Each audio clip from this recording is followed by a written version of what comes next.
different overall winners in each round so far, but the consistency of John Cleland in Class C, Phil Dowsett in Class D and James Weaver in Class B puts them out in front as the championship returns to the Hampshire circuit of Thruxton. A view that betrays the airfield origins of the 2.3-mile Thruxton circuit, home of the British Automobile Racing Club. For the Esso British Touring Car Championship, 4 rounds, 4 winners, but not the dominance of last year's Caliber Sierras. Guy Edwards has crashed in practice. He's out of the race. Bad luck continues for Andy Rouse's team. We had quite a bad race at Donington for a variety of reasons, and we figured that was going to be the lowest point, and from here onwards our luck was going to go up, you know. But practice has gone okay for my car, you know, on the front row, in with a good chance. So hopefully we can do the business today, but it's unfortunate the guy's not going to be there to help me. Surprise winner of the last Thruxton round, Dave Brodie, a driver without the big budget and big support of his rivals. A fact he's far from reluctant to emphasise. Well, these turkeys, they're going to have to get up early in the morning if they want to take me and my team on, right? They turn up with their big transporters and their good-looking motorhomes. They prance around the paddock all day long in their overalls, right? But when it comes to get the business done, they're a bunch of wallies apart from Andy. Brodie's much improved performance had led to protests from other teams that he was running on illegal fuel. He claims his advantage is not octane, but experience. 26 years of driving saloon cars, right? There's only one person in this paddock that's ever been in front of me, and that's Andy Rouse. The rest of them are a bunch of Group N drivers, right? And why should they be in front of me? They never did it before. Why should they do it now? I mean, Guy was more spins and rock around the clock. Frank Sittner's had more rolls than Joe's Chilk Corner Cafe, right? And what sort of an example is that to set the public? I think it's diabolical. I've never seen driving, in 26 years driving saloon cars, I've never seen such pitiful, ridiculous driving like it in my life. It's no good to us doing anything other than winning. I don't mind a close second or a close third, but we come here to win. That's our business. So things more than a little fired up for this 5th round of the championship, and Dave Brodie is true to his word, having claimed pole position from the driver he admires. In fact, having qualified almost a second faster than Andy Rouse. Second row, Rob Gravitt, winner of the opening round, and Tim Harvey in the Labatt Sierra. Guy Edwards had qualified on the 3rd row but had no chance of making the race after his practice crash, but Mike Newman, he'd qualified well. Carl Jones and Graham Good make up the 4th row. Rows 5 and 6, and behind them, James Weaver in the BMW M3 had qualified just ahead of his Class B rival Frank Sittner. John Cleland, the leading qualifier from Class C, Phil Dowsett in Class D. Round 5 of the Esso British Touring Car Championship. Once again, we hear from Murray Walker. As Dave Brodie in the white Sierra and Andy Rouse on the right follow the pace car round for the rolling start. It's really hot at Thruxton. 17 laps at over 100 miles an hour. They're going to be tough on the tyres. Brodie won last time and Rouse the time before, but no one's won twice this year as off they go. Round 5 is go, and it's Andy Rouse leading. Brodie going through though. Brodie going through on the inside at the right-hander at Allard. Rouse hits the grass and it's Brodie. But Brodie weaving is really putting the power down. Into the right-hander at Campbell, the left-hander at Cobb. Now up to Seagrave. Brodie, Rouse, Gravitt and Harvey. And now we're in car with Frank Sittner in the BMW. David Pinkney goes off. David Pinkney in the Ford Sierra Cosworth goes off. Comes from Harpenden and he's really got a struggle on his hands now. He's got to get back into the race. Meantime, up at the front there are 6 Sierra Cosworths. Dave Brodie, Rouse, Gravitt, Harvey, Jones and Mike Newman. And the winners of the first 3 rounds are 1st, 2nd and 3rd. And Rob Gravitt in the red and white Sierra is challenging Andy Rouse for 2nd place. Closing right up on him. A long drag down to the chicane at over 150 miles an hour. Brodie in front, Rouse closes up into the chicane. It's Brodie, then Rouse, Gravitt, Harvey, Jones, Newman, absolutely together. Over the line. And look for Carl Jones there with the yellow headlamps. It's an amazing drive. In this morning's qualifying, he was harpooned by Guy Edwards and he's had to rebuild the car. There he is. Up to the complex. Brodie leading by 1.5 seconds. Gravitt is challenging Rouse for 2nd place. Harvey, then Jones, Newman, and Jerry Marney in the white Sierra in 7th place. Now Now up to Seagrave, and Gravett is attacking again. Village, and Gravett is passing Rouse up into second place. Gravett goes through, Rouse goes down to third position, and there is Gravett ahead of Andy Rouse. Now, is he going to pull away? The cartel car has got terrific speed, but Rouse is fighting back. He's closing up on the rear wheel of Gravett fourth, Sierra Cosworth. He's responding down to the chicane. Brodie leads, Gravett second, Rouse third, and Jones and Newman, look, they are ahead of Harvey. End of the lap. Over the line. And Brodie leads, Gravett second, Rouse third, then it's Jones, Newman, Harvey. And the dust is kicked up. Now we're in car with Jerry Marnie. Harvey ahead in sixth position. Down through the box into second gear for Campbell Corner. And now Cobb, the left-hander. Out of Cobb, the leaders go through. And there is Graham Good and Lawrence Bristow, the Donington winner, with Mike Smith right behind him, and Mike Smith is going through. Smith goes through to take ninth position from Lawrence Bristow. And here is Bristow. Mike Smith on the right. Nice one, Mike. He's through and up a place. So Mike Smith on his way, chasing his teammate Rob Gravett, and Ian Forrest's BMW M3 is out of the race onto the grass. Down to the chicane, Rob Gravett in second place. Ahead of him is Brodie, and he's catching Brodie. Rouse is third, Jones is fourth, Newman, Harvey and Marnie, fifth, sixth and seventh. Now, last year, Andy Rouse was in a class of his own, but here today at Thruxton, he is struggling. Up to Allard, and Mike Smith is charging. He's obviously got his car set up better. He's passed Good into eighth position, and Bristow is going for it, and off! Off goes Lawrence Bristow. Let's have a look at it again. This is what Bristow saw. Mike Smith ahead, out of the chicane in front of Lawrence Bristow. Smith going past Graham Good on the right. And here we go. We're going to take Graham Good, clip in, and we hit. Collision, contact, and away. And Bristow sees drivers go through to pass him. He's on his way again, but he's lost a lot of places.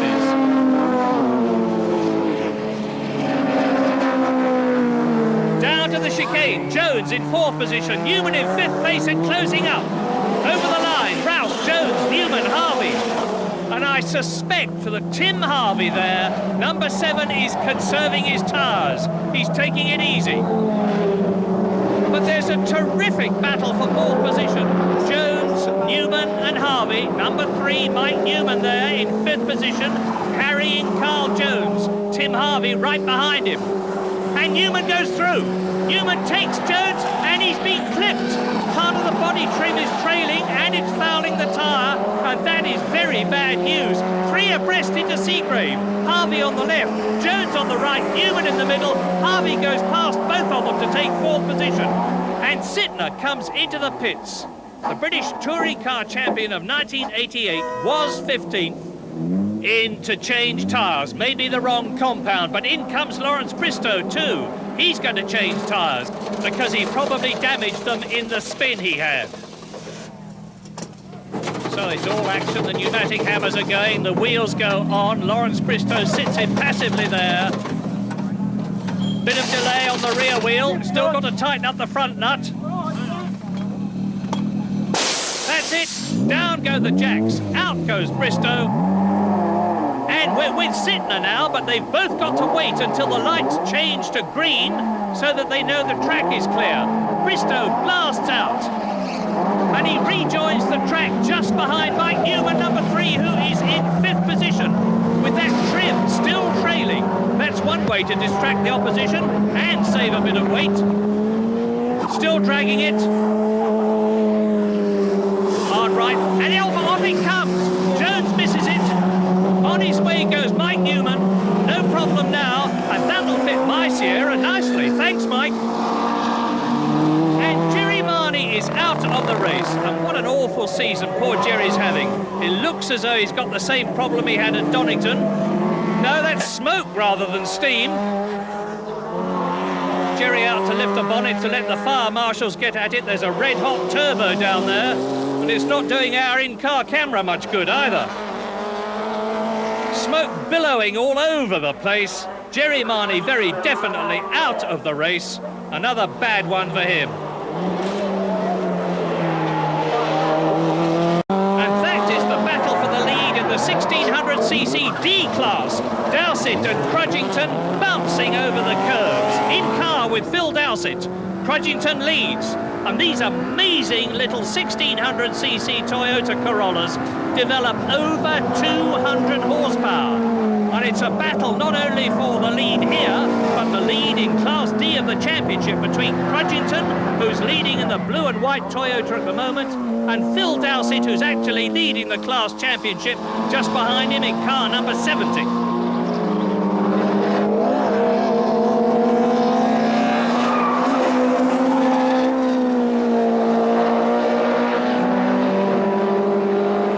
Look at this action ahead of them. Sean Walker Sierra is 10th. Number 33, Frank Sidner, has been lapped, but his teammate James Weaver is behind him, and he is in 11th place, and he needs to get past Sidner to get to grips with Sean Walker. So it's Walker, Sidner, Weaver. Now we're with Sidner. Pass on the right, James. Pass on the right, James! And James does it. Looking good now for his third Class B win this year. And he even gives Frank Sidner a cheery little wave, being very polite to each other today.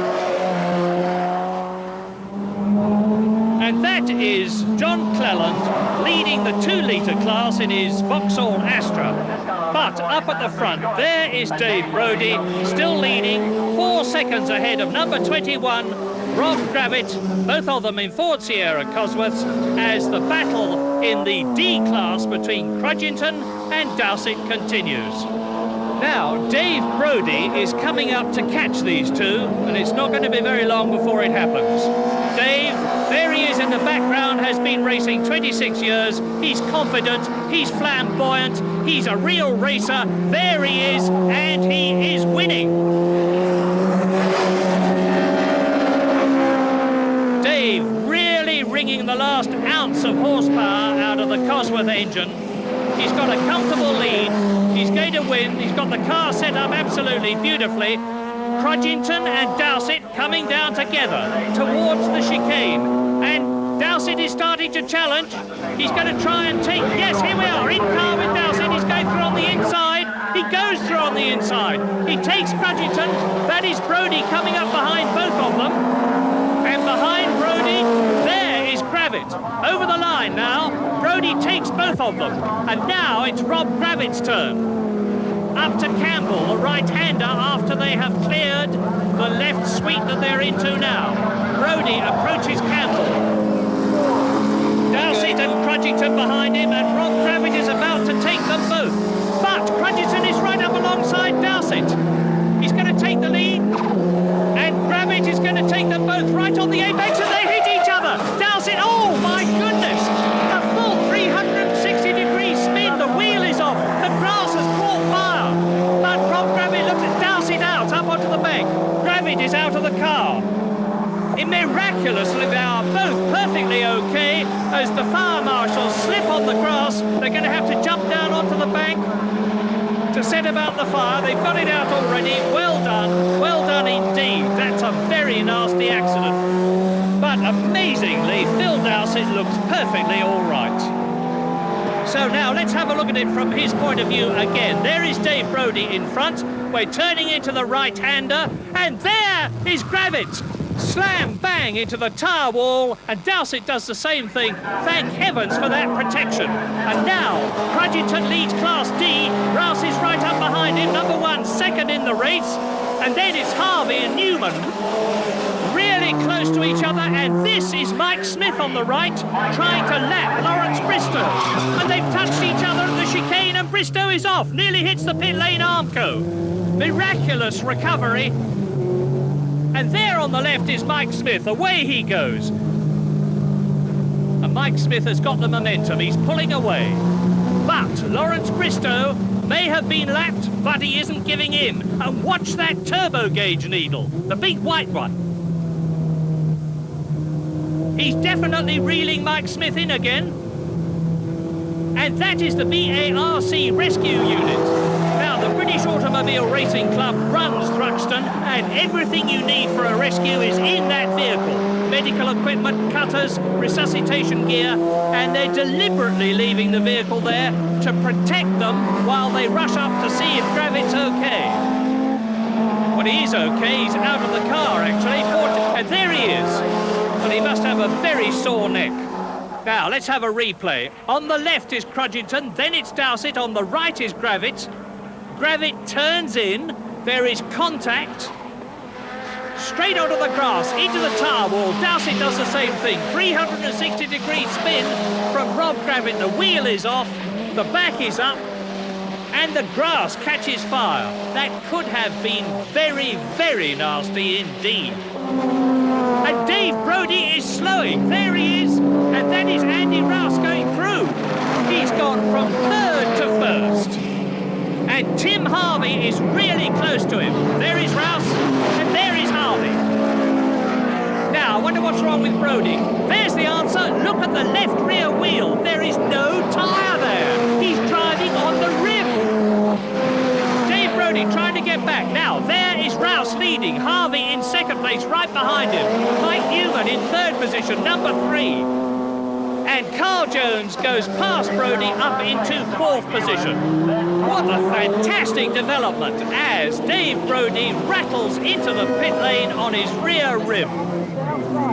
Lap 14, there's 3 laps to go after this, and Rouse and Harvey with their headlights blazing to warn people that they're coming through. Can Tim Harvey catch and pass Andy Rouse? There is Rouse, there is Harvey. It's getting closer and closer all the time. That is Dave Brodie's wheel. Look at it. Almost finished now. Just tighten up the nut and Dave Brodie can get away, but he's really out of the running altogether. And a Goodwood on the way to Village Corner at 130 miles an hour. Past the last of the tail-enders goes Tim Harvey, and now on the fastest part of the course, he can attack Andy Rouse and go for the lead. Round Brooklands, the left-hander, down to the chicane, and at the chicane, there is less than a second between the first and second places, Andy Rouse and Tim Harvey. Much less than a second now. Out of the chicane, up towards Allard, Rouse goes over the line, Harvey goes up, and the checkered flag is out. They're stopping the race. Now, that must be because of the accident further ahead. They're all slowing down. So, lucky for Andy Rouse. He wins, the first man to win twice this season. Tim Harvey second, just as he looked likely to win, and Mike Newman third. And no wonder they stopped it. That's a real fire hazard. So, overall victory for Andy Rouse with Tim Harvey in second place, Mike Newman third, Carl Jones in fourth position, Mike Smith fifth, and Sean Walker sixth after a really exciting race. And a race that had a finish that came as a surprise to many and a relief to Andy Rouse. Luck had been on his side at last. Was the race shortened? Yeah, the Gravit had a bad one out. Yeah, I know, yes. So. Well, that wasn't bad, was it? The luck has changed. I think so, yeah, for the better, unfortunately. Well, that was hard going. Was the checkered flag a complete surprise? What were things like down at the complex? Well, the accident occurred about 7 laps before the end, and I thought the situation had been stabilised, but apparently, talking to the clerk of the course, there was fuel spilling out of one of the cars and running across the track, and that's what prompted the decision. But I thought things were stabilised, so I was watching the laps to go sign and planning the rest of the race, but there you are. So you can't feel aggrieved at the decision, but unlucky nevertheless? No, on safety grounds it was the right thing to do, but I'm sure my turn will come. Life in Class B was quiet for once for James Weaver, who took class victory due to Sittner's puncture problems. Sittner clearly in tyre trouble, already behind John Llewellyn's BMW, but clearly a pit stop is inevitable.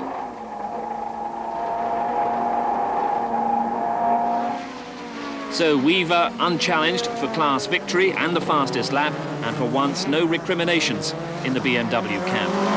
Everyone Everyone talks about what the atmosphere must be like within the team. Now, what in fact is it like? Well, normally when we get back to the motorhome, it's absolutely atrocious, and the conversations tend to be fairly short and sharp, but by the time we've had a cup of tea and sat down and thought about it, Frank and I do get on very well together, and there's no animosity between us, and we walk away from it, we do it because we enjoy it. I think we've got it under control now. Class C, from which Vauxhall and John Cleland are mounting such a strong challenge for the championship, and they're doing it with team harmony and a very fine car in the 16-valve Vauxhall Astra GTE. Cleland leads and sees Louise large in his mirrors, but the challenge is clearly not that intense. In fact, Louise had done a fine job in fending off the attentions of John Morris's Volkswagen Golf and enabling Cleland to open a healthy lead in the championship. Her adaptation from rallying to racing has been impressive, and with the promise of a full race-spec 16-valve Astra for the Grand Prix meeting, she might well be tempted to mount a serious challenge. Class D won by Tony Crudgington after the incident that decided Class A as well. Here's Phil Dowsett's version. Rob Gravitt lapped us, come up to lap us at the complex, and Tony had ran wide. I was alongside Tony, and you can't get 3 cars through there no matter how hard you try. And Rob turned in and unfortunately took me with him. That happens. Rob was in a hurry, he's lying second. We're having our fight, and that's always going to be a potential problem. In the championship, Phil Dowsett loses ground as John Cleland builds a 7-point lead over James Weaver. Rob Gravitt remains the leading runner from Class A. The footnote, though, that's provided by Dave Brodie, who was discovered to have used fuel of illegally high octane during his Thruxton victory 2 rounds ago. He loses the points from that and receives a maximum points penalty. I understand that he'll appeal.